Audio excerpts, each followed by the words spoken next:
ang difference ng barley natin sa mga barley ng iba? Okay? Good question? Okay. Simple lang. Ang ating barley, bukod sa pagiging 100% organic, 100% GMO-free and gluten-free. Ibig sabihin nun, walang pesticides, walang mga chemical na nilagay dun sa soil or dun sa produkto natin pre- and post-harvest. Ibig sabihin nun, yung raw mat natin, pag nakuha natin galing sa Australia, wala pong halo kahit ano. Ganon kaganda yung product natin. Hindi siya naninigas, hindi siya nag-expire, hindi siya bumababa yung bisa sa katawan ng tao. Bakit? Ano yung superiority ng barley natin na galing sa Australia?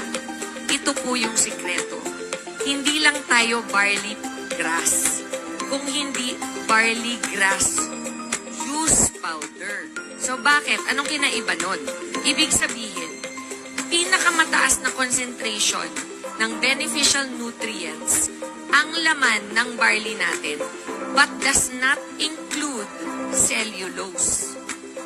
Bakit not include cellulose? Ang cellulose po, indigestible ng katawan ng tao.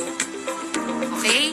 So, kung may cellulose ang product, merong part na hindi nadadigest ng tao. Ang atin po, wala nun.